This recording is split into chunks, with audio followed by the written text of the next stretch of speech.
मुख्य विषय है, सबरी प्रसंग से संबंधित विषय है। अधम ते अधम, अधम अति नारी। गोस्वामी तुलसीदास जी शबरी प्रसंग में जो चौपाइयां लिखते हैं उसमें एक चौपाई है, अधम ते अधम, अधम अति नारी। और दूसरी बात कि शबरी क्या ब्रह्मज्ञानी थी? रामचरितमानस में, श्री रामचरितमानस में चर्चा आती है। तो गोस्वामी तुलसीदास जी के ऊपर जो प्रश्न उठाए जाते हैं वो इस चौपाई को लेकर भी उठाए जाते हैं कि गोस्वामी तुलसीदास जी ने लिखा है, अधम ते अधम, अधम अति नारी। उन्होंने नारी को सबसे अधम बताया है। एक अधम है जिसको इसके जो विरोधी हैं और जो कुछ विरोधाभास के साथ व्याख्या करते हैं कि गोस्वामी तुलसीदास जी शूद्रों को अधम मानते हैं और शूद्रों से भी ज्यादा अधम वो पशुओं को मानते हैं, जो जानवर हैं उनको वो अधम मानते हैं, और वो जानवरों से भी ज्यादा अधम नारी को मानते हैं। इसीलिए 3 बार अधम शब्द का प्रयोग हुआ है, अधम ते अधम, अधम अति नारी। और जो सबसे अधम है राक्षस गण, भूत प्रेत, इन सब से भी ज्यादा अधम गोस्वामी तुलसीदास जी ने नारी को कहा है। कोई महाशय थे, वो ऐसे कहीं समझा रहे थे, सुना रहे थे, कहीं वो विचार दे रहे थे और कह रहे थे कि भाई रामायण नहीं पढ़ना चाहिए, उसमें ऐसी ऐसी बातें लिखी हुई हैं, उसमें नारी को अधम से भी अधम बताया गया है, अधम कहा गया है। तो इसीलिए बहुत ही गलत बातें तुलसीदास ने लिखी हैं, इसलिए तुलसीदास जी को नहीं पढ़ना चाहिए। कुछ ऐसी विचारधारा उनकी थी। तो आज तो हम इसी प्रसंग पर चर्चा करेंगे, शबरी प्रसंग पर। रामचरितमानस और वाल्मीकि रामायण का भी प्रमाण लेंगे।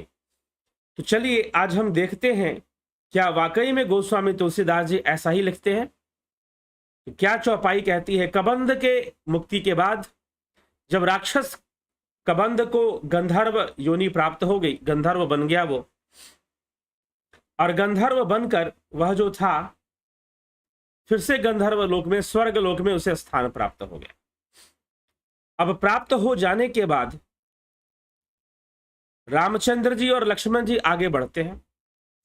ताई देही गति राम उदारा, सबरी के आश्रम पगुधारा। शबरी के आश्रम में वो अपने चरणों को रखते हैं। सबरी देख राम गृह आए, मुनि के बचन समुझ जिय भाए। श्री रामचंद्र जी को घर में आया हुआ देखकर, आश्रम में आया हुआ देखकर देवी शबरी समझ जाती है कि जो मुनियों के वचन थे, कौन से मुनि? वहां दंडकारण्य में एक मतंग ऋषि का बहुत बड़ा आश्रम था और देवी शबरी मतंग ऋषि की ही शिष्या थी। वह मतंग ऋषि की शिष्या थी, तपस्विनी थी, सिद्ध थी, ज्ञानी थी। ऐसी उपाधि रामायण में, वाल्मीकि रामायण में भी और रामचरितमानस में भी देवी शबरी को दिया गया है। उन प्रमाणों पर हम आएंगे अभी कि क्या लिखा गया है, कैसे लिखा गया है। तो इसीलिए मतंग ऋषि ने माता शबरी से कहा था कि जब तक राम नहीं आ जाएंगे तुम अपना देह त्याग नहीं करोगे। और शबरी ने अपने वचनों को निभाया था और इसीलिए वो राम की प्रतीक्षा में वहां पर बैठी थी, रही थी और राम आए थे। लेकिन शबरी कौन थी, शबरी की अवस्था क्या थी, इसका भी वर्णन मिलता है। किस प्रकार की भक्त थी वो, गोस्वामी तुलसीदास जी भी कर रहे हैं और वाल्मीकि रामायण में भी इस बात की चर्चा मिलती है। तो यह स्पष्ट हो जाएगा कि क्या कहना चाहते हैं। सबरी देखी राम गृह आए, मुनि के बचन समुझ जिय भाए। सरसीज लोचन बाहु विशाला, जटा मुकुट सिर उर्बन माला। श्याम गौर सुंदर दो भाई, सबरी परी चरण लपटाई। शबरी ने थोड़ा सा, गोस्वामी तुलसीदास जी अधिक भक्ति भाव की प्रस्तुति करते हैं तो लिखते हैं कि कमल सदृश नेत्र और विशाल भुजाओं वाले सिर पर जटाओ मुकुट और हृदय पर वनमाला धारण किए हुए सुंदर सांवले और गोरे दोनों भाइयों के चरणों में शबरी जी लिपट गई। वाल्मीकि रामायण में ऐसा वर्णन नहीं आता कि शबरी जी लिपट गए, शबरी जी ने प्रणाम किया उनको, इतना ही वर्णन आता है। उनका सत्कार किया, उनका प्रणाम किया। क्यों ऐसा लिखा गया है, उसके पीछे कारण है। हम वाल्मीकि रामायण से भी कुछ श्लोक आज लेंगे। प्रेम मगन मुख बचन न आवा, पुनि पुनि पद सरोज सिर नावा, सादर जल चरण पखारे, पुनि सुंदर आसन बैठारे। वह प्रेम मग्न हो गई, प्रभु को देखकर प्रेम मग्न हो गई, मुख से वचन नहीं निकलता, बार बार चरण कमलों में सिर नवा रही है। फिर उन्होंने जल लेकर आदर पूर्वक दोनों भाइयों के चरण धोए और फिर उन्हें सुंदर आसन पर बिठाया। कंद मूल फल सुरस अति दिए राम कहूं आनी, प्रेम सहित प्रभु खाए बारंबार बखानी। उन्होंने अत्यंत रसीले और स्वादिष्ट कंद मूल फल लाकर श्री राम जी को दिए। प्रभु ने बार बार प्रशंसा करके उन्हें प्रेम सहित खाए। पानी जोरी आ गई भई ठाड़ी, प्रभु बिलो की प्रीति अति बाड़ी, कह विधि अस्तुति करऊं तुम्हारी, अधम जाति में जड़मति भारी। फिर वे हाथ जोड़कर आगे खड़ी होकर प्रभु को उनका प्रेम अत्यंत बढ़ गया और कहता कि मैं आपका सत्कार कैसे करूं, मैं तो अधम जाति से हूं, अधम जाति में जड़मति भारी, और मेरी जो मति है वो बहुत जड़ है, मेरी जड़मति है, मेरी मति बुद्धि कम है और मैं अधम जाति से हूं, मैं किस प्रकार से आपकी भक्ति करूं, आप मुझे बताइए। अधम ते अधम अधम अति नारी, तिन मह मैं मति मंद अघारी, कह रघुपति सुन भामिनी भाता, मानहु एक भगति कर नाता। तो माता सबरी कहती है अधम ते अधम अधम अति नारी, मैं अधम से भी अधम और अति अधम नारी हूं। नारी तो अधम से भी अधम होती है और अति अधम होती है, और उसमें भी तिनमह मैं मति मंद अघारी, और उसमें भी मैं और अतिक मतिमंद हूं, बुद्धि से हीन हूं, पापी हूं। आप बताओ कि मेरा कल्याण कैसे होगा, हे भामिनी मेरी बात सुनो। तो राम जी तुरंत बोल पड़ते, आगे नहीं बोलने देते, क्योंकि शबरी ने यहां पर बोली कि मैं अधम जाति। अब गोस्वामी तुलसीदास जी इस काल में ऐसी बातें लिख रहे हैं आज से 550 साल पहले। क्यों? अब हम चलते हैं वाल्मीकि रामायण की ओर। तो वाल्मीकि रामायण समकालीन था श्री रामचंद्र जी के, उनके ही युग में लिख दिया गया था। तो वाल्मीकि रामायण के अंदर जो बातें कही गई हैं ऐसी कोई बात नहीं आती। शबरी ने ऐसा कहा ही नहीं कि मैं अधम हूं, मैं नीच हूं, ऐसी कोई बात नहीं कही गई है। और वाल्मीकि रामायण में जो पद दिया जा रहा है शुरू से ही साफ साफ सुंदर शब्दों में स्पष्ट रूप से वाल्मीकि जी क्या लिखते हैं देवी शबरी के लिए। तौ दृष्ट्वा तो सदा सिद्धा समुत्थाय कृतांजलि, पादौ जग्राह रामस्य लक्ष्मणास्य च धीमता। शबरी सिद्ध तपस्विनी है। शबरी कौन है? सिद्ध तपस्विनी थी।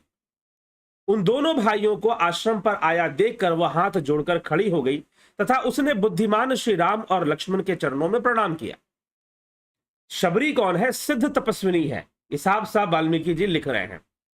फिर आगे वाल्मीकि जी शबरी जी के बारे में क्या लिखते हैं, उनकी सिद्धि के बारे में लिखते हैं। रामेण तपसा पृष्ठा सा सिद्धा सिद्ध सम्मता, शशंस शबरी वृद्धा रामाय प्रत्यवस्थिता। श्री रामचंद्र जी के इस प्रकार पूछने पर उस महान सिद्ध तपस्विनी ने, बूढ़ी शबरी ने, जो सिद्धों के द्वारा सम्मानित थी, अर्थात तपस्वियों ऋषि मुनियों के द्वारा उसका सम्मान हुआ था, उनके सामने खड़ी होकर बोली। तो वाल्मीकि जी माता शबरी को विशेष सम्मान देते हुए नजर आ रहे हैं और लिख रहे हैं कि शबरी जो थी वो सिद्ध तपस्विनी थी, वो सिद्ध थी। एवं मुक्त सधर्मात्मा सबरया सबरी मीदम राघव प्राह विज्ञाने ताम नित्यम बहिष्कृताम। कि शबरी विज्ञान में बहिष्कृत नहीं थी, अर्थात उसे ज्ञान विज्ञान का पूरा उसे ज्ञान था, उसे परमात्मा के तत्व का नित्य ज्ञान प्राप्त था, मतलब वो ब्रह्म ज्ञानी थी। परमात्म तत्व का नित्य ज्ञान होना, ब्रह्म ज्ञानी होना, उसके पूर्वोक्त बातें सुनकर धर्मात्मा श्री राम ने उससे कहा तपोधने। तपोधने मतलब हे सिद्ध तपस्विनी। स्वयं रामचंद्र जी सबरी को सिद्ध तपस्विनी मानते हैं। तपोधने, मैं कबंध के मुख से तुम्हारी महात्मा गुरुजनों का यथार्थ प्रभाव सुन चुका हूं। यदि तुम स्वीकार करो तो मैं उनके उस प्रभाव को प्रत्यक्ष देखना चाहता हूं। हालांकि ये प्रसंग रामचरितमानस में भी तुलसीदास जी लिखते हैं कि राम जी कहते हैं कि मैं देखना चाहता हूं। तो शबरी को सिद्ध तपस्विनी परमात्म तत्व की नित्य ज्ञानी, जिसे नित्य ही परमात्म तत्व का ज्ञान है। इस प्रकार से वाल्मीकि रामायण में लिखा गया है। लेकिन गोस्वामी तुलसीदास जी यहां पर जो शबरी, माता शबरी के, अब यहां पे प्रसंग को समझने की आवश्यकता है। यह वचन किसके हैं? गोस्वामी तुलसीदास जी के वचन नहीं है। यह माता शबरी, हाँ ठीक है, लेखक तो वही है ना, स्क्रिप्ट राइटर तो वही है, डायलॉग तो वही लिखवा रहे हैं, तुलसीदास जी ही तो। लेकिन फिर भी वो शबरी के मुखारबिंद ऐसे वचन कहलवाते हैं, अधम ते अधम, अधम अति नारी, कि नारी अधम से भी अधम होती है, और फिर मैं जो हूं तिनमह मैं मति मंद अगारी, उनमें भी मैं अति मति मंद वाली स्त्री हूं मैं, आप मेरा कल्याण करिएगा। अब ये लिखना क्यों जरूरी है? ये इसलिए गोस्वामी तुलसीदास जी लिख रहे हैं क्योंकि रामायण, वाल्मीकि रामायण जिस समय लिखी गई, उस समय महिलाओं को विशेष सम्मान, समाज के अंदर विशेष सम्मान प्राप्त था, विशेष स्वतंत्रता प्राप्त थी। वो समय था जब राजकुमारियों का स्वयंवर हुआ करता था। वो अपनी इच्छा से पति, अपना जीवन साथी, अपना पति चुनने की इच्छा रखती थी, अपने जीवन साथी को चुनने की इच्छा रखती थी। ये वो समय था, वाल्मीकि रामायण जब लिखी गई, तो इस कारण से प्रारंभ से ही वाल्मीकि जी शबरी के बारे में लिखते हैं तो वह उसकी जाति का वर्णन नहीं करते हैं कि भाई कौन सी जाति, क्या, कुछ नहीं। वो तो सिद्ध तपस्विनी थी। हाँ, टीकाकार ने, वाल्मीकि रामायण में भी टीकाकार ने लिखा है कि भाई जाति वर्ण से वो अलग होने पर भी वो परमात्मा के नित्य ज्ञान की प्राप्ति वो कर चुके थे। सिद्ध तपस्विनी साफ साफ लिखा है। लेकिन रामचरितमानस जब लिखी गई तो आज से 550 वर्ष पहले, आज से 550 वर्ष पहले जो सामाजिक स्थिति थी वो कुछ और थी। समाज में अनेकों प्रकार की कुरीतियां पनप चुकी थी। वाल्मीकि रामायण जब लिखी गई, वो जो काल था वो बहुत ही श्रेष्ठ काल था। उस समय बहुत ही सम्मान था महिलाओं का। आप जब भी सीताराम जी को देखेंगे तो सीता जी कभी अलग नहीं बैठती, राम जी के बराबर बैठती। सिया राम मैं सब जग जानी, करूं प्रणाम जोरी जुग पानी, बराबर बैठती थी। तो एक नारी का एक विशेष सम्मान था। शूर्पणखा भी स्वतंत्र थी। नारी की स्वतंत्रता को दिखाया गया है रामायण के अंदर। तो रामायण काल में जब वाल्मीकि जी हुए तो उस समय, ये वाल्मीकि रामायण आप पढ़ेंगे तो आपको स्पष्ट हो जाएगा जिस प्रकार से वाल्मीकि जी ने कथा लिखी है और नारी के चरित्र को जिस प्रकार से दिया है, वो समय कुछ और था। लेकिन ये समय, जिस समय गोस्वामी तुलसीदास जी हुए, इस समय बहुत तरह के कुरीतियां समाज में आ चुकी थी। जैसे कि जातिगत भेदभाव बहुत ज्यादा पनप चुका था, बहुत ज्यादा पनप चुका था जातिगत भेदभाव कि मैं ब्राह्मण हूं, मैं क्षत्रिय हूं, मैं वैश्य, ये शूद्र, वो इस जाति का, वो उस जाति का, ये सारी चीजें बहुत ज्यादा आ चुकी थी। दूसरा, महिलाओं का उत्पीड़न भी बढ़ा हुआ था। जब तुलसीदास जी हुए, महिलाओं का उत्पीड़न बढ़ने के पीछे मूल कारण था, जो पश्चिम से मलेच्छ आए, जो मलेच्छों का आक्रमण हमारे देश पर हुआ, तो मलेच्छों के आक्रमण से वो गौ हत्या करना, महिलाओं पर कुदृष्टि रखना, इस तरह की चीजें जो थी बहुत ज्यादा बढ़ गई थी। और इस कारण से पर्दा प्रथा भी बहुत अधिक बढ़ गया था। नहीं तो अगर आप वाल्मीकि रामायण पढ़ेंगे, महाभारत पढ़ेंगे, तो आपको बहुत अधिक पर्दा प्रथा या आपको बहुत अधिक नारी का शोषण या महिलाओं के प्रति बहुत ज्यादा प्रतिबंध, पारिवारिक सामाजिक प्रतिबंध आपको उतना नहीं दिखाई देगा। उस समय में चर्चा नहीं आपको मिलेगी। लेकिन वाल्मीकि काल में ये चीज बहुत ज्यादा बढ़ गई थी, बहुत बढ़ गई थी। और पश्चिम से जो विचारक आए, आज बहुत तरह की बातें कही जाती हैं, मैं कहना चाहूंगा इस पे आप विचार कीजिएगा, क्योंकि हमारे जो टेक्स्ट बुक्स हैं वो हमें बहुत ज्यादा गलत नॉलेज देते हैं, मिसगाइड करते हैं, हमारा ब्रेन वॉश करते हैं। जो इतिहास की किताबें आप पढ़ते हैं या पढ़ाई जाती है एनसीईआरटी और तरह तरह के जो शिक्षा के, जो हमारे पास स्कूल कॉलेज में जो औपचारिक शिक्षा है, जो फॉर्मल एजुकेशन है, उसमें ज्यादातर दिखाया जाता है कि हिंदू धर्म में नारियों का उत्पीड़न होता है, सती प्रथा होती थी और बहुत तरह का बाल विवाह होता था। इस तरह की चीजें, बहुत सारी चीजें हमें देखने में आती हैं कि दिखाया जाता है, बताया जाता है। लेकिन जैसे ही हम अपने पुराने इतिहास में जाते हैं, हम चाणक्य, छोड़ दीजिए, अगर आप रामायण को पौराणिक मानते हैं, माइथोलॉजी मानते हैं, यद्यपि रामायण माइथोलॉजी है नहीं, क्योंकि जियोग्राफिकली रामायण की मार्किंग होती है, जियोग्राफिकली रामायण की मार्किंग होती है। ये खुद जो है कैलिफोर्निया यूनिवर्सिटी ने इस बात को कहा है कि जियोग्राफिकली मार्क्ड है। जियोग्राफिकली मार्किंग मतलब कि जैसे जैसे भगवान राम के पद चिन्ह जहां जहां गए, वो अयोध्या से निकले, श्रृंगेरपुर पहुंचे, निषाद राज के यहाँ भारद्वाज मुनि के आश्रम प्रयाग में पहुंचे, वहां से चित्रकूट आए, तो चित्रकूट आज भी विद्यमान है, प्रयाग आज भी विद्यमान है, पंचवटी आज भी विद्यमान है। फिर वो शबरीमाला आए तो शबरी के आश्रम दंडकारण्य में आज भी विद्यमान है, किष्किंधा जहां हनुमान जी रहते थे आज भी विद्यमान है, और सबसे बड़ी बात, राम जी ने जो सेतु बनाया वो आज भी विद्यमान है। ठीक है, तो इसको माइथोलॉजी कहना तो बिल्कुल गलत होगा, it is a history. Mythology में जो चीजें होती हैं, जो प्लेसेस होती हैं, उनको मार्क नहीं किया जा सकता, उनकी मार्किंग नहीं हो सकती। अगर आप वेस्टर्न माइथोलॉजी पढ़ेंगे तो ऐसी ऐसी दुनिया के बारे में बताते हैं जो शायद ऐसे देखना या समझना मुश्किल। ठीक है, तो वो एक इतिहास है, रामायण एक इतिहास है, एक स्मृति है, ना कि कोई माइथोलॉजी है। ये पहले तो ये समझना चाहिए। दूसरी, इतिहासकारों ने सनातन धर्म की कुछ ऐसी वो बना दी, छवि बना दी जिसमें नारी उत्पीड़न दिखाई देता है। लेकिन अब हम थोड़ा सा पाश्चात्य के इतिहास से हम कंपेयर करेंगे कि वेस्ट के हिस्ट्री में क्या था, क्रिश्चियनिटी में क्या था। भैया, कई देशों में जाकर 20वीं सदी में महिलाओं की गवाही लेना शुरू किया गया, नहीं तो यूरोप के कई देशों में महिलाओं की गवाही नहीं ली जाती थी, महिलाओं की गवाही मानी ही नहीं जाती थी। महिला कभी विटनेस नहीं बन सकती है। बहुत सारे ऐसे देश थे जो 20वीं सदी में, 20वीं सदी मतलब 1900, हमारे आजादी और आजादी के लगभग बाद, उसमें जो है इस तरह की चीजें देखने को मिलते हैं। दूसरी चीज, जो मलेच्छ आए, तो मलेच्छ जिस प्रकार से अपनी महिलाओं को रखते थे, क्यों रखते थे अपनी महिलाओं को इस तरह से? क्योंकि उनकी कुदृष्टि होती थी, आत्मसंयम नामक कोई चीज उनके अंदर होता नहीं था, और इस कारण से ना उन्हें सिखाया जाता था, ना उन्हें बताया जाता था। तो उनकी जो खुद की महिलाएं थी, वो अपने आप को काले कपड़े से ढक के रखती थी, ऊपर से नीचे तक काले कपड़े से ढक के रखती थी।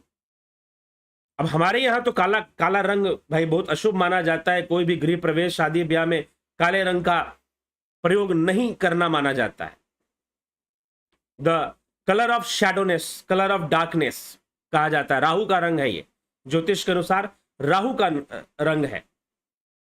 तो और बहुत ज्यादा ये लाइट को ऑब्जर्व नहीं करता है, तो बहुत ज्यादा रिएक्ट करता है। आप देखते होंगे कि बैलून का एक्सपेरिमेंट, कि किस प्रकार से अगर आप लेंस से, अगर ब्लू कलर का बैलून हो, रेड कलर का बैलून हो, अगर लेंस से आप उसके सामने रखेंगे तो सन रेज उसको पेनिट्रेट कर देगा, वो फूट जाएगा। लेकिन अगर यदि व्हाइट कलर का है तो वो फूटेगा नहीं। तो सफेद रंग, ऑरेंज कलर, ये सब हमारे यहाँ बहुत शुभ माने गए। चलिए ठीक है, वो अलग बात है। तो काले रंग से ऐसे महिलाओं को अपना ढक के रखते थे वो। तो यहां पर जब वो आए तो उन्होंने महिलाओं पे बहुत उत्पीड़न किया, बहुत उत्पीड़न किया, महिलाओं पे बहुत ज्यादा अत्याचार किया। और फिर देखते देखते इस समाज में भी, जो कि हर्षवर्धन, ज्यादा पहले की बात नहीं है, हर्षवर्धन काल में अगर हम देखेंगे तो हर्षवर्धन काल में जो उनकी बहन थी राजश्री, राजश्री ने शासन किया था। यद्यपि उनके पति का वध शशांक ने कर दिया था, और हर्षवर्धन ने शशांक पर विजय प्राप्त कर कर पूरे उत्तर भारत पर उसने शासन किया था। नर्मदा से उत्तरी क्षेत्र में हर्षवर्धन का साम्राज्य फैला हुआ था। तो सम्राट हर्षवर्धन की बहन ने भी शासन किया था रानी की तरह। फिर उसके बाद उसके पिछले इतिहासों में हम चले जाए तो कलिंग की राजकुमारी का वर्णन आता है, कई महारानियों का वर्णन आता है। उसके बाद भी अंग्रेजों के काल में, मुगलों के काल में महारानी दुर्गावती का वर्णन आता है, रानी लक्ष्मीबाई का वर्णन आता है, जिन्होंने शासन किया था। तो यहां पर प्रथा कुछ और थी, और जो वो मलेच्छ जो बाहर से आए, उन मलेच्छों ने बहुत अत्याचार किया, विशेष करके महिलाओं पर, तो नतीजन उसका रिएक्शन क्या हुआ कि यहां पर सती प्रथा नामक कोई चीज नहीं थी। पहली बात तो यह समझ लीजिए, सती प्रथा नामक कोई चीज थी ही नहीं।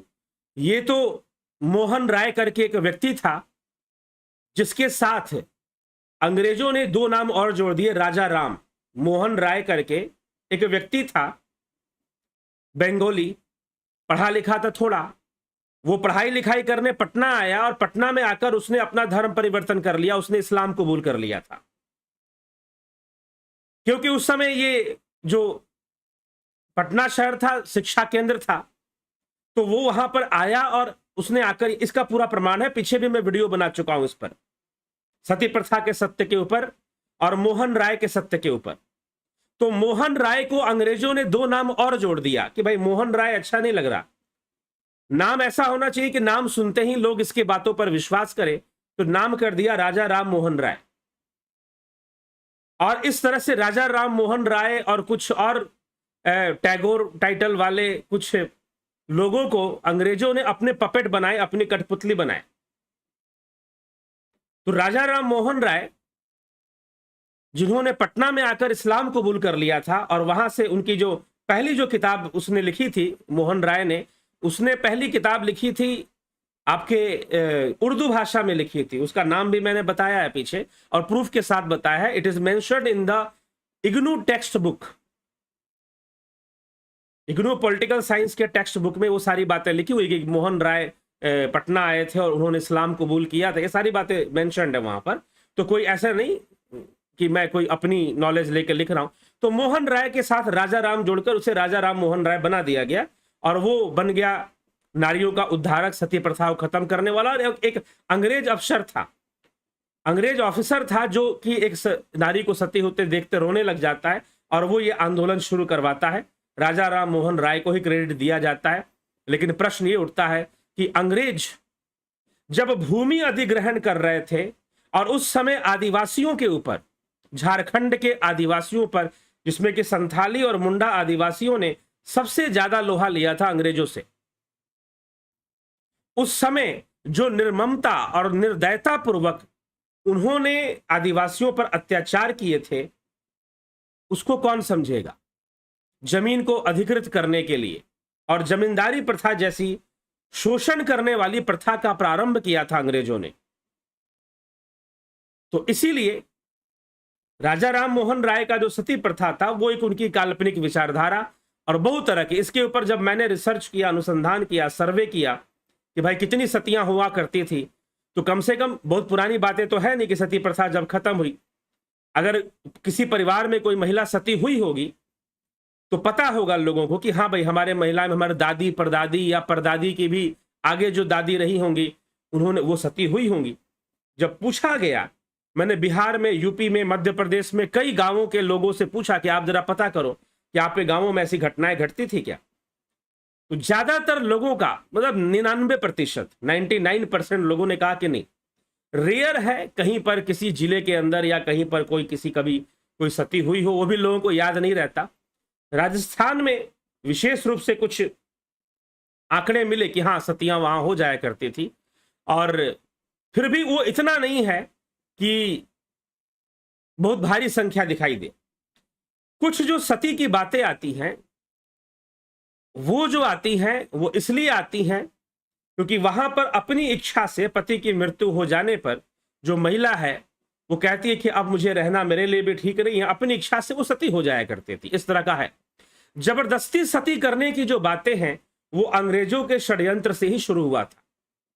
जबरदस्ती महिला को सती कर दो रिकॉर्ड बनाने के लिए। आपको बता दे, हमारे देश में बहुत सारे ऐसे कांड होते हैं जो राजनेताओं के द्वारा प्रेरित होते हैं, और वो जबरदस्ती करवाए जाते हैं ताकि मुद्दा खड़ा किया जा सके, मुद्दा खड़ा किया जा सके। गांव वालों को जबरदस्ती बहकाकर कि तुम जबरदस्ती किसी महिला को सती बनाओ, और ताकि हम इसको न्यूज बनाएंगे, इंटरनेशनल न्यूज बनाएंगे। लेकिन अगर इस पर पूरा सर्वे आप भी कर लेंगे तो आपको पता चलेगा कि सतियां होती थी, लेकिन प्रथा वाली कोई बात नहीं थी। प्रथा मतलब कि कंपलसरी, जरूरी है। प्रथा थी, एक ट्रेडिशन था तो ट्रेडिशन वाली कोई बात नहीं थी। और वो भी इसकी संख्या मुगलों के काल में, मलेच्छों के काल में, और साथ ही साथ ये जो मलेच्छ अंग्रेज आए थे, अंग्रेज भी मलेच्छ थे, जो सनातन धर्मी नहीं है और सनातन आर्यावर्त से नहीं है, उसका कोई संबंध यहां से नहीं है, वो सब मलेच्छ ही हैं, वो आए हुए हैं वहां से। और वैसी विचारधारा जो विदेशी विचारधारा है वह मलेच्छ विचारधारा है।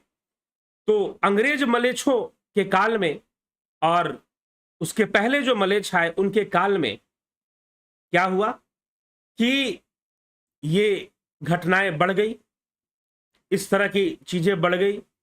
मुगल काल में और अंग्रेजों के काल में सती प्रथा की घटनाएं बढ़ गई। फिर आपके बाल विवाह बढ़ गया कि भाई लड़की की जल्दी शादी कर दो, विवाहित कर दो इसे, नहीं तो ये जो मुगल हैं ये ऐसे लोग हैं कि किसी की स्त्री को भी उठा लेते, किसी की बहू बेटी को भी उठा लेते। तो इस तरह की समस्या थी वहां पर।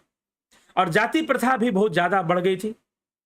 अब जाति प्रथा भी बढ़ने के पीछे कारण था, बहुत बड़े कारण थे। आप इसको अगर जाएंगे इतिहास के पन्नों में और धीरे धीरे जाएंगे, तेजी से नहीं भागेंगे, सिर्फ टेक्स्ट बुक पढ़ने से नहीं भागेंगे। आप जमींदारी प्रथा की भूमिका ही पढ़ लीजिए, जमींदारी प्रथा की भूमिका ही पढ़ लीजिए। अगर आप समझेंगे कि जमींदार कौन कौन लोग जमींदार बने और किसने बनाए, अंग्रेजों ने जमींदार बनाए। अंग्रेजों ने अपने विश्वसनीय ब्राह्मणों को जमींदार बनाए। अंग्रेजों ने विश्वसनीय जो है लोगों को जमींदार बनाए। और उन्होंने जाति प्रथा को इतना हवा दिया, इतना हवा दिया। लोग कहते हैं कि अंग्रेज भले थे जो ये समझते हैं। आप जाकर पढ़िए तो पता चलेगा कि अंग्रेज किस प्रकार से भेदभाव खुद करते थे, खुद करते थे। और खुद करके बहुत ही इस तरह की घटनाओं को बढ़ावा देना, ताकि जो समाज है इन सब चीजों में व्यस्त रहे, बिजी रहे, इन्हीं सब चीजों में समाज व्यस्त रहे, बिजी रहे। और जमींदारी प्रथा से एक क्रूरता की दास्तान शुरू हो गई, एक शोषण का दास्तान शुरू हो गया, जिसका मुख्य आधार बना था जाति। भाई कौन किस जाति का है, कौन क्या है, कैसा है। तो अंग्रेजों ने मुगलों से सीखा। जो मुगलों ने गलतियां की वो अंग्रेजों ने गलतियां नहीं की, लेकिन जिस प्रकार से शासन की व्यवस्था कैसे कंट्रोल करना है, जातिगत भेदभाव को बहुत ज्यादा हवा देकर बढ़ाकर, अंग्रेजों ने वो काम किया, वो कार्य किया। साथ में भड़काने की भी कोशिश। उन्हें किसी से कोई मतलब नहीं है, अपने स्वार्थ से मतलब है। तो स्वार्थ पूर्ति जो उनको सही लगा वो उन्होंने किया। अब इस प्रकार से उस टाइम में, जिस समय गोस्वामी तुलसीदास जी लिख रहे हैं, उस समय जातिगत भेदभाव बहुत अधिक बढ़ा हुआ था। इस बात का लोग बहुत ध्यान रखते थे कि फलाना किस जाति का है, इसका छुआ खाना है कि नहीं खाना है, उसका छुआ खाना है कि नहीं खाना है। इस बात को लोग बहुत महत्व देते थे। लेकिन रामायण काल में इसका इतना महत्व नहीं था। भगवान राम जब निकले वन के अंदर तो वनवासियों के बीच रहते थे, उनका दिया हुआ भोजन भी कर लेते थे, और उनके साथ उनके जैसा वो जैसे एडजस्ट करते थे वैसे अपना 14 वर्षों तक राम जी ने बिताया। लेकिन यहां पर माता शबरी जो कह रही हैं, अधम थे अधम, अधम अति नारी। तो गोस्वामी तुलसीदास जी अपने काल में अपने चारों तरफ जो जातिगत भेदभाव देख रहे थे और जो नारी की स्थिति को देख रहे थे कि नारी की स्थिति क्या है, किस प्रकार से समाज में नारी उत्पीड़न बढ़ गया है, किस प्रकार से कहते हैं कि महिलाओं का उत्पीड़न बढ़ गया है, पर्दा प्रथा बढ़ गई है, सती प्रथा जैसी चीजें भी सामने आ रही हैं, बाल विवाह बढ़ गया है। यहां तक कि बाल विवाह ऐसा नहीं कि लड़कियों का होता था, लड़कों का भी हो जाया करता था। और आज भी कहीं कहीं राजस्थान में कुछ जगहों पर ऐसी चीजें हैं, आज भी हैं, तो हो जाया करता था। तो ये सारी बढ़ गई हैं। महिलाओं का उत्पीड़न बहुत ज्यादा बढ़ा हुआ है। महिलाओं को बहुत हे दृष्टि से देखा जाता है, उन्हें शिक्षा नहीं दी जाती है, पढ़ने लिखने के लिए भेजा नहीं जाता, उनको अशिक्षित, यहां तक कि जो ये जो वर्ण व्यवस्था में जो ऊंचे वर्ण के कहे जाते हैं, ब्राह्मण क्षत्रिय, ये लोग, इनकी ये भी अपनी महिलाओं को पढ़ाना लिखाना बंद कर चुके थे कि भाई लड़की है, लड़की को क्या पढ़ाना। जबकि यही वाल्मीकि काल में हम चले जाएं, जिस समय वाल्मीकि जी ने रामायण लिखी थी, तो उस काल में ऐसी चीजें नहीं थी। जिस प्रकार से ऋषि मुनि शिक्षा देते थे, तो उनकी जो अर्धांगिनी होती थी, जैसे अरुंधति हो गई, जैसे अनसुईया हो गई, वो भी शिक्षित करती थी लड़कियों को, वो लड़कियों को शिक्षित करती थी। तो वो उस समय की व्यवस्था थोड़ी अलग, और इस समय बाहर से विदेशी आक्रमण और उनकी बिगाड़ी उनकी जो संस्कार थे, वो संस्कार भी यहां पे आ गए, और उस संस्कार के कारण उन्होंने जो किया, उसके कारण जो है ये सारी दुर्व्यवस्था बनने लगी, ये सारी दुर्व्यवस्था होने लगी, और महिलाओं का उत्पीड़न बढ़ गया, नारी का शोषण बढ़ गया। तो महिलाओं का उत्पीड़न और नारी का शोषण बढ़ जाने से यहां पर गोस्वामी तुलसीदास जी नारी की स्थिति को अपने काल में बता रहे हैं कि महिलाओं की कैसी स्थिति है, अधम ते अधम, अधम अति नारी। तो ये चीज पश्चिम से आ रही थी। अगर पश्चिम का इतिहास देखें हम, आपको टीवी में आपने देखा है कि भाई पश्चिम की जो महिलाएं हैं, जो अमेरिकन महिलाएं हैं, कितना ओपन रहती हैं, पढ़ी लिखी होती हैं, ओपन रहती हैं। आप कंपेयर करना शुरू कर देते हो। लेकिन इतिहास में जरा जाओ, अमेरिका छोड़ो, क्योंकि अमेरिका का विकास तो यूरोप से हुआ है, यूरोप से हुआ है। यूरोप में आ जाओ, यूरोप के कई देशों में 20वीं सदी तक महिलाओं की गवाही नहीं ली जाती थी। यूरोप के कई देशों में महिलाओं को शिक्षा के योग्य नहीं माना जाता था कि इनको पढ़ना लिखना जरूरी नहीं है, ठीक है। इसलिए जो फेमिनिस्ट मूवमेंट स्टार्ट हुआ वो यूरोप से ही शुरू हुआ था, और वो रेनेसे नव जागरण के साथ शुरू हुआ था 19वीं सदी में, 18वीं 19वीं सदी में। ये सब जो क्रांतियां यूरोप के अंदर आई थी, उद्योग क्रांति आई थी, कई विचारक क्रांति आई थी, कार्ल मार्क्स की विचारधारा का विकास हुआ था। तो ये जितनी भी क्रांतियां आई वो यूरोप में उस समय आई थी, और वो इन्हीं सब चीजों से तो महिलाओं को बहुत हे समझा जाता था। यहां तक कि कई ऐसे इस पे फिल्में भी बन चुकी हैं, जिसका एक दा विंची कोड करके एक उपन्यास है, उसमें भी बताया गया है कि एक बार एक समाज था जो ये मानता था कि ईसा जो था, उनका जो मसीहा, ईसाइयों का मसीहा जो ईसा था, जीसस क्राइस्ट जिसको बोलते हैं, उसको महिलाएं कहती थी कि ईसा विवाहित थे, जीसस क्राइस्ट विवाहित थे, उनका विवाह हुआ था। लेकिन क्रिश्चियन नहीं मानते थे। तो ऐसा मानने वालों ने क्या किया, 1 महीने के अंदर 1 लाख महिलाओं को जलाकर मार डाला था कि ये मानना बंद करो। Jesus was not married, he was unmarried, ये प्रूव करने के लिए सभी महिलाओं को, जो भी इस बात को मानती थी, उन्होंने एक आवाज उठाई। तो 1 महीने के अंदर 1 लाख महिलाओं को जलाकर मारा गया था। यूरोप के इतिहास में आता है। लेकिन हम पढ़ेंगे तो नहीं, हमें तो आंख बंद करके कोई बात मान लेनी है, किसी चीज पर कोई सोच विचार नहीं करना है। तो ये उस समय में गोस्वामी तुलसीदास जी के काल में नारियों की स्थिति बहुत हीन होने के कारण दयावश गोस्वामी तुलसीदास जी इस प्रकार से लिख रहे हैं, अधम ते अधम, अधम अति नारी। उस काल की ये मान्यता है। लेकिन वाल्मीकि रामायण में ऐसी वर्णन नहीं मिलता है। वाल्मीकि रामायण में शबरी को सिद्ध तपस्विनी कहा जा रहा है। वाल्मीकि रामायण में वाल्मीकि जी शबरी को ब्रह्मज्ञानी कह रहे हैं कि परमात्म तत्व का नित्य ज्ञान रखने वाली महिला, ब्रह्मज्ञानी बता रहे हैं वाल्मीकि जी। तो इस प्रकार से गोस्वामी तुलसीदास जी भी उसे पूर्ण भक्ति अपनी पूर्ण करने वाली भक्तन बता रहे हैं। लेकिन माता शबरी कहती है अधम ते अधम, अधम नारी अति नारी। तो ये महिलाओं की स्थिति को बयान कर रहे हैं। और दूसरा एक और कारण था इसके पीछे, शबरी का बचपन। कहते हैं कि देवी शबरी भील जाति की थी, और भील जाति की भीलनी थी। जब उसका विवाह हो रहा था तो उस समय देवी शबरी के पिता ने बहुत सारे पशु पक्षी खरीद ली। अगले दिन विवाह था। एक दिन पहले शबरी जब सुबह सुबह सोकर उठती है तो देखती है कि बहुत सारे पशु पक्षी इकट्ठे हो गए हैं मेरे गांव में, मेरे घर के आसपास रखे हुए हैं घेर के अंदर। बड़ी प्रसन्न होती है, सुंदर सुंदर पशु पक्षियों के साथ खेलने लग जाती है। बतख हैं, मुर्गे हैं, बकरियां हैं, भेड़ हैं, उनके साथ खूब खेलती है। लेकिन फिर शबरी के मन में प्रश्न उठता है कि इतने सारे पशु पक्षी क्यों आए हैं। तो अपने पिता से जाके पूछती है कि पिताश्री इतने सारे पशु पक्षी क्यों लाए हैं आप। तो पिता ने कहा कि पुत्री तेरा विवाह है और जो बाराती आएंगे उनका स्वागत करना है, तो इनके मांस से ही उनका स्वागत होगा। इनका मांस हम उनको परोसेंगे, उनका स्वागत करेंगे। शबरी का मन उदास हो गया।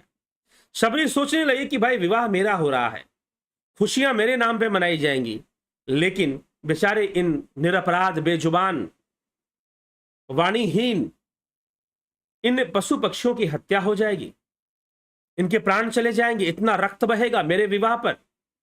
नहीं, ऐसा नहीं होना चाहिए। लेकिन क्या मैं अपना विवाह रोक पाऊंगी? यह भी संभव नहीं है।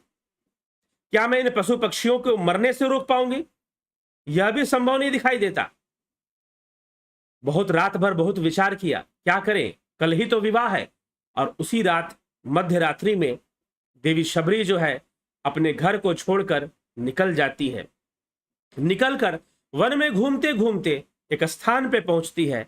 वहां पर ऋषियों के बहुत सारे आश्रम थे, लेकिन अभी भी रात्रि थी, रात्रि ही थी। और रात्रि में वो देखती है कि यहां आश्रम है, मैं ऋषियों की कुछ सेवा कर दूंगी, शायद वो मुझे रहने देंगे। लेकिन मैं तो भील जाति की हूं और मैं नीच जाति की हूं, तो शायद वो मुझे स्वीकार नहीं करेंगे। शबरी के मन में ऐसे विचार आ जाते हैं। और ऐसे विचार आकर रात्रि के समय वो ऋषियों का आश्रम साफ सुथरा करती है और दिन के समय पेड़ पे जाकर छुप कर बैठ जाती है।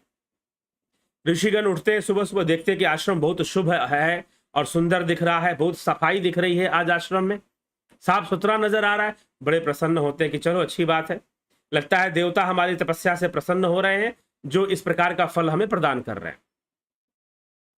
ऋषि प्रसन्न होते हैं। मतंग ऋषि उनके मुखिया थे, मतंग ऋषि ही वहां पर गुरु थे।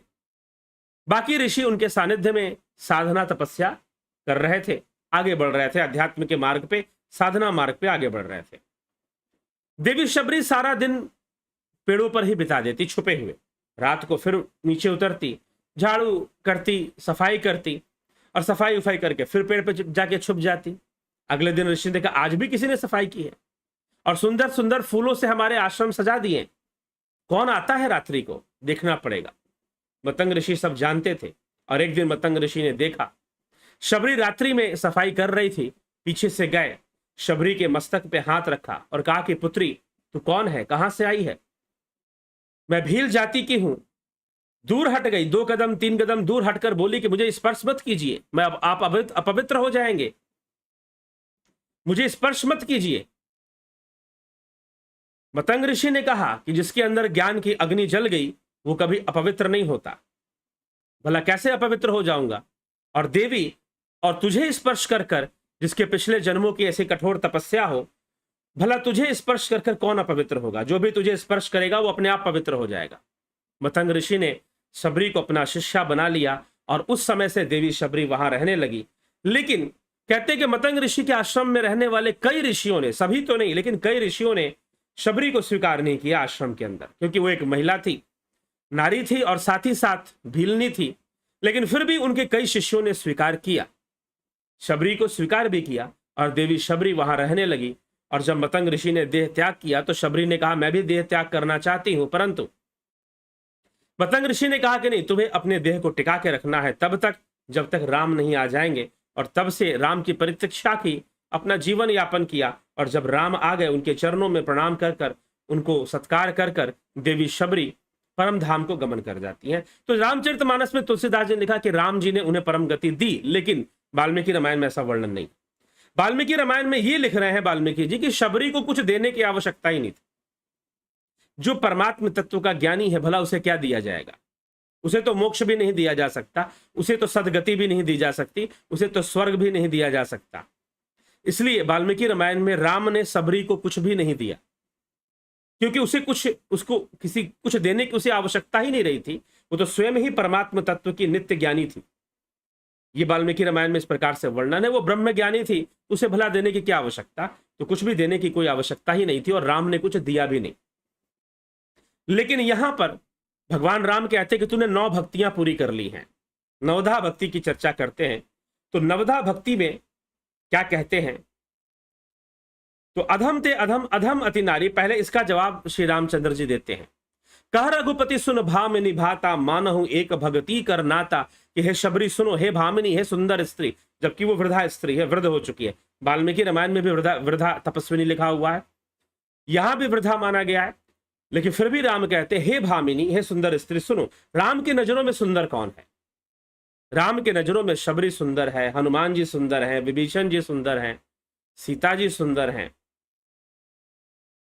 तो हे भामिनी, मेरी बात सुनो, मैं तो केवल एक भक्ति का ही संबंध मानता हूं। दूसरा मुझे मतलब नहीं है कि कौन किस जाति से है, किसका किस कुल में जन्म लिया है। अगर वो भक्ति करता है तो मेरा उसके साथ संबंध है। जाति पाति कुल धर्म बड़ाई, धन बल परिजन गुण चतुराई, कल भी हमने इस पर चर्चा कर ली थी। जाति पाति कुल धर्म बड़ाई, धन बल परिजन गुण चतुराई, भक्तिहीन नर सोहई कैसा, बिनु जल बारिद देखिए जैसा। जाति पाति कुल धर्म बड़ाई, धन बल कुटुंब गुण और चतुरता, इन सबके होने पर भी जो योग विहीन है, भक्ति विहीन है, वो वैसा ही है जैसे बिना पानी के बादल होते हैं, वो शोभा नहीं देते, बेकार के हैं। नवदा भक्ति का हूं तो ही पाही, सावधान सुनु धरु मन माही, प्रथम भक्ति संतन करी संगा, पहली भक्ति संतों का संग, जो परमात्म तत्व को जानने वाले हैं, ऐसे साधु पुरुषों संतों का संग करना चाहिए। दूसरी रति मम कथा प्रसंगा, मेरी कथा में भी उसकी रति होनी चाहिए। गुरुपद पंकज सेवा, तीसरे भगति अमान, गुरु चरणों की सेवा होनी चाहिए, वो भी अमान होकर। अमान मतलब उसमें कोई मान ना हो, अहंकार की भावना ना हो। चौथी भक्ति मम गुणगण करई, कपट तजी गान, चौथी भक्ति गुणगान करना मेरा, लेकिन कपट को छोड़कर, क्योंकि राम राम कहने में अंतर है। कई लोग कपट के वशीभूत भी राम कथा सुनाते हैं ना। सुना है राम कथा में क्या क्या बातें। यहां पर गोस्वामी तुलसीदास जी मलेच्छों की निंदा कर रहे हैं, और वहां पर वो मलेच्छों का ही गुणगान शुरू हो जाता है राम कथा में, ऐसा देखने में आया है। हाँ, तो गुरुपद पंकज सेवा, तीसरी भक्ति अमान, चौथी भक्ति मम गुणगण करई, कपट तजी गान, मंत्र जाप मम दृढ़ विश्वासा, पंचम भजन सो वेद प्रकाशा, छठ दम सील बिरति बहुकर्मा, निरत निरंतर सज्जन धर्मा। मंत्र जाप भी दृढ़ विश्वास है, नाम का जाप करो। पंचम भजन सो वेद प्रकाशा, ध्यान करो। यहां पर पंचम भजन सो वेद प्रकाशा का क्या अर्थ है? जो वेदों का प्रकाश है, वेद का प्रकाश है अंतर्घट में प्रकट होने वाली ज्योति, अंतर्घट में होने वाला ध्यान, प्रणव साधना अंतर्घट में, वो असली भजन है। उसी से वेदों का प्रकाश होता है।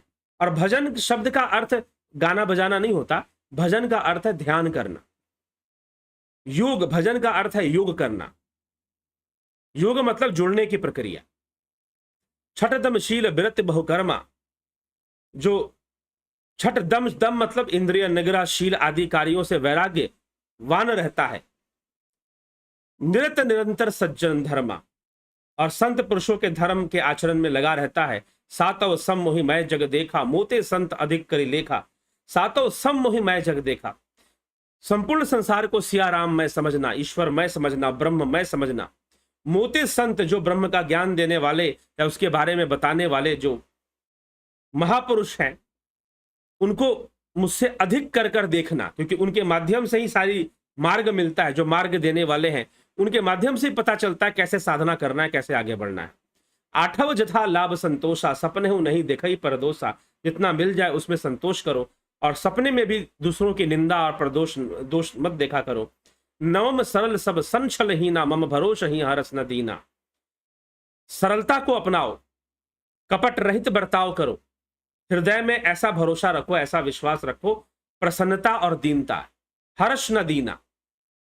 जीवन में दीनता आ जाए, गरीबी आ जाए या प्रसन्नता आ जाए, खुशी आ जाए, लाभ मिल जाए या हानि हो जाए, हर अवस्था में विश्वास बना रहे। ये नहीं कि दुख आया तो विश्वास खत्म हो गया, सुख आया तो विश्वास हो गया, ऐसा, इसको विश्वास नहीं बोलते। विश्वास उसी को बोलते हैं जो हर समय कायम रहता है, हर परिस्थिति में, जो ज्ञान से होता है। इसलिए तुलसीदास जी कहते हैं, जाने बिनु ना होए प्रतीति, बिनु प्रतीति होए नहीं प्रीति। बिना ज्ञान के विश्वास नहीं हो सकता है, मानने से नहीं होगा। नौ महु एक हो जिनके होई, नारी पुरुष सचराचर कोई, जो भी ये नौ में से कोई एक भी अच्छे से कर ले, सोई अतिशय प्रिय भामनी मोरे, सकल प्रकार भक्ति दृढ़ तोरे। हे भामनी, मुझे वह अत्यंत प्रिय, और फिर तो तुमने 9 प्रकार की सारी भक्तियों को ही दृढ़ कर लिया है। अतएव जो गति योगियों को भी दुर्लभ है, वही आज तुम्हें गति सुलभ हो गई है। राम भी यहां पर शबरी को कुछ दे नहीं रहे, शबरी को कुछ देने लायक है ही नहीं, क्या देंगे वो? तो भक्ति का आदर्श है नवधा भक्ति। इसलिए यहां पर राम जी सुना, गोस्वामी तुलसीदास जी लिख रहे हैं और राम जी माता शबरी से सुना रहे हैं, क्योंकि देवी शबरी भक्ति का आदर्श के रूप में स्थापित हो रही है। उनको राम जी कुछ भी नहीं देते, क्योंकि देने लायक कुछ बचा ही नहीं है। क्या देंगे भाई, जिसके पास सब कुछ है उसे क्या दिया जाए। तो शबरी के पास सब कुछ है। शबरी जो सर्वश्रेष्ठ अवस्था है एक योगी की, जो सर्वश्रेष्ठ अवस्था है जिसे हम समाधि कहते हैं, वो जब चाहे तब समाधि के द्वारा अपने देह का त्याग कर सकती है, जब चाहे तब। लेकिन फिर भी उसने अपने देह को टिका के रखा है, क्योंकि राम आएंगे। राम के आने के माध्यम से शबरी की भक्ति की प्रसिद्धि होगी। और आज रामायण के माध्यम से, वाल्मीकि रामायण, रामचरितमानस के माध्यम से यह प्रसिद्धि हो रही है, और हम जान पा रहे हैं कि माता शबरी की, तो एक जो योगी है, जो भक्त है, वो किस प्रकार से जीवन व्यतीत करते हैं। जरूरी नहीं है कि वो दुनिया के सामने कहीं पर आकर अपने आप को बताएंगे तभी वो होंगे, नहीं जी। अगर राम ना जाते माता शबरी के पास तो कौन उन्हें जान रहा होता। लेकिन उनकी क्या इच्छा कि वो जाने। जो भक्ति में परिपूर्ण है उसकी कोई आवश्यकता नहीं कि दुनिया उसे जानती है ना जानती है, क्या फर्क पड़ता है, कोई उसे जाने या ना जाने। ठीक है, तो ये शबरी यहां पर भगवान राम ने नवधा भक्ति कही है, और गोस्वामी तुलसीदास जी ने रचना की है नवधा भक्ति, और कहते हैं कि सारी भक्तियों को दृढ़ कर लिया है। कुछ भी ऐसा नहीं था राम के पास जो वो शबरी को दे। यद्यपि धन धान्य क्या देते, उसकी जो ब्रह्मज्ञानी है, जो समाधि का आनंद, जो परमानंद को भोगने वाला है, उसे तो उसकी भी आवश्यकता नहीं है। ठीक है, तो एक सिद्ध, और यहीं से वाल्मीकि रामायण वाली बात आ जाती है। रामचरितमानस में भी जो वाल्मीकि रामायण में ऋषि वाल्मीकि ने माता शबरी को लिखा कि सिद्ध तपस्विनी है, परमात्म तत्व की नित्य ज्ञानी है, ब्रह्म ज्ञानी है। तो इस तरह की बात वाल्मीकि जी ने लिखी है, और इसी तरह की बात गोस्वामी तुलसीदास जी भी अंत में कहते हैं कि 9 प्रकार की सारी भक्तियों को शबरी ने सिद्ध कर लिया है। तो वो तुम्हारी गति, जो योगियों को भी दुर्लभ गति है, वो तुम्हें प्राप्त होगी। इसमें राम जी उसे कोई सदगति देंगे, कोई ऐसी कोई बात नहीं है। यही वर्णन आ जाता है। तो नवधा भक्ति की महिमा और देवी शबरी की महिमा। तो सबसे बड़ी बात ये विचार निकाल देना चाहिए, जब शबरी भीलनी जाति की होकर, नारी होकर, मतंग ऋषि के आश्रम में रहकर इतनी उच्च अवस्था को प्राप्त कर सकती है, तो दिमाग से हमेशा के लिए निकाल दो कि कोई स्त्री नहीं कर सकती है। निकाल दो। कई लोग आ जाते हैं मुझसे प्रश्न पूछने के, नहीं स्त्रियों के लिए तपस्या मना है, ओंकार का जप मना है, ये मना है, वो मना है, ऐसी मना है। कहीं कुछ मना नहीं है। अगर देवी शबरी कर सकती है, भीलनी होकर कर सकती है, ब्रह्मज्ञानी हो सकती है और सिद्ध हो सकती है, तो कभी दिमाग में किसी स्त्री को नहीं लाना चाहिए कि तो मैं तो स्त्री हूं, मुझे सिद्धि कहां से मिलेगी। ऐसा कुछ भी नहीं है। वाल्मीकि रामायण में कई श्लोकों में वाल्मीकि जी माता शबरी को सिद्ध तपस्विनी लिखते हैं, तो परमात्म तत्व का ज्ञानी लिखते हैं, वाल्मीकि जी ने लिखा है। तो 2 रामायणों से मैं ये प्रमाण दे रहा हूं। इसीलिए किसी भी महिला को, किसी भी स्त्री को अपने मन में कहीं पर भी ये विचार नहीं लाना चाहिए कि मैं तो स्त्री हूं, तो शायद मेरे लिए ब्रह्म ज्ञान नहीं है, मुझे साधना नहीं करनी चाहिए, मुझे तपस्या नहीं करनी चाहिए, या मुझे योग के मार्ग पर नहीं चलना चाहिए। जरा सा भी ऐसा सोच नहीं लाना चाहिए। और यदि आपको कोई कहता है वाल्मीकि रामायण खोल के दिखा दो, माता शबरी का प्रसंग सुना दो, शबरी प्रसंग सुना दो। यदि आपको कोई कहता है कि आप तो भाई नीच जाति के हो, तुम साधना कैसे करोगे, तुम्हें नहीं करना चाहिए, तो आप शबरी प्रसंग भी उन्हें भी सुना सकते हो। वाल्मीकि रामायण खोलकर आप उसके प्रमाण ले सकते हो, दिखा सकते हो कि देखो क्या लिखा हुआ है वाल्मीकि जी ने यहाँ पर। जब शबरी कर सकती है तो क्यों नहीं कर सकते हैं आप। तो इसीलिए ऐसी कोई बात नहीं है, करना चाहिए, प्रयास सबको ही करना चाहिए अध्यात्म के मार्ग पर आगे बढ़ने के लिए। कोई आगे बढ़ जाता है जल्दी, कोई कम, ये तो अपने अपने संस्कारों से है, प्रारब्ध से है। शबरी अपना प्रारब्ध लेकर भी आई थी। कहते हैं कि पिछले जन्मों में देवी शबरी रानी थी। रानी थी तो वो कई जगह पर जाया करती थी संतों के सत्संग में, मीराबाई की तरह, लेकिन राजा उसे टोका करते थे कि मत जाया कर। तो शबरी ने यह प्रार्थना की कि मुझे अगले जन्म में किसी ऊंचे कुल में जन्म मत देना, ऐसे कुल में जन्म देना कि जहां मुझे ऐसा ज्यादा रोक टोक ना रहे, ज्यादा जिम्मेदारियां मेरे ऊपर ना रहे, ज्यादा चिंताएं मेरे ऊपर ना रहे कि मैं तो रानी हूं तो समाज के बीच में जाके कैसे बैठूंगी, लोगों के बीच में कैसे बैठूंगी, ऋषियों से ज्ञान कैसे लूंगी। क्योंकि जो लोग थोड़े स्टेटस वाले होते हैं, फेमस होते हैं, तो सोचते हैं कि हम कहां कैसे जाएं। ठीक है, तो उन्होंने कहा कि मुझे ऐसे घर में मुझे जन्म देना, ऐसे परिवार में और तब वही रानी अपने जैसा यम यम वापि स्मरण भावम त्यस्तंते कलेवरम तम तमे वैति कौनते सदा तद्भाव भावित, जो जो जैसी भावना से देह त्यागेगा वैसे भाव को प्राप्त होगा। और देवी शबरी भील जाति में जन्म लेती हैं, भील जाति में जन्म लेती हैं, और फिर उसी के साथ तो प्रारब्ध से चलता है सब कुछ। पीछे की तपस्या अगर बहुत अच्छी है तो इस जन्म में भी सपोर्ट मिल जाएगा। अब चाहे कोई इस नारी हो चाहे नर हो, स्त्री हो चाहे पुरुष हो, तो मिल जाएगा, अब चाहे वो किसी भी जाति का। तो इस तरह से जब हम इस रामायण की इस कथा को सुनेंगे, वाल्मीकि रामायण में भी लिखा है, इसमें भी वर्णन आता है, इसी सब चीजों से हमें समझ लेना चाहिए इस शबरी प्रसंग से राम की विचारधारा क्या थी और रामायण की विचारधारा क्या है। ठीक है, तो चलिए इसी के साथ अब विराम की ओर चलते हैं और कल फिर मिलते हैं लाइव चर्चा में। ध्यान योग का कोर्स, ध्यान योग का जो कोर्स है वो 14 अप्रैल से शुरू होगा। आप ज्वाइन करना चाहते हैं, संपर्क कर इसके बारे में पता कीजिए। ठीक है, और ज्वाइन कीजिए। कैसे ज्वाइन करना है? विक्रम सिंह जी, संत कुमार भाटी जी, राजू पाल जी, रतन सिंह जी, यश सेठ जी, माधुरी कोले जी, सविता नायक जी, सरोज साहू, उषा श्रीवास्तव जी, विनोद कुमार सूद, राम निवास मीना, ज्योति दत्ता जी, लाल बहादुर सिंह जी, AK त्यागी जी, मनीष जादव, राम विलास जी, बेस्ट फ्रेंड्स, बिखू कुशाड़िया, जगत नारायण, भरत छबलानी, पिंटू वासवा, उज्जवल छेत्री, पूनम सिंगला, अजीत अपराजित, बलवंत सिंह गोहिल, योगेंद्र पंडित। नवदा भक्ति पे चर्चा हो गई। अवनी प्रधान जी, विष्णु चंद्र मौर्य, रूपलाल विश्वकर्मा, रचना जी, गौरव सिंह जी, विक्रम सिंह जी, संतोष देवी जी, अनिल कुमार जी, रामविलास जी, सतीश मास्टर जी, रमेश सिंह कश्यप जी, रविशंकर चौहान जी, गंभीर शाह जी, बिमला शाह जी, गणेश पवार जी, पारजी जी, कुंवर जी, भावना शर्मा जी, भावना शर्मा, अफंता प्रोडक्शन, उत्कर्ष तिवारी, भगवती यादव, बंधु दाफ, मोहन रावत, अशोक श्रीनिवास, सीताराम माली, आप सभी को बहुत बहुत अभिनंदन है, स्वागत है। जुड़े रहे, बने रहे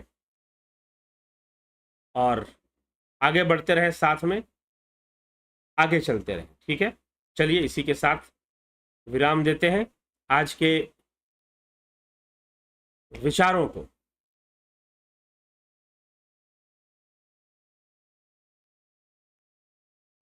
तो कल फिर मिलते हैं 9 बजे लाइव चर्चा में। आगे बढ़ते हुए प्रसंग या कोई और समसामयिक विषय होगा तो उस पर भी चर्चा आ सकती है। बहुत बहुत आभार।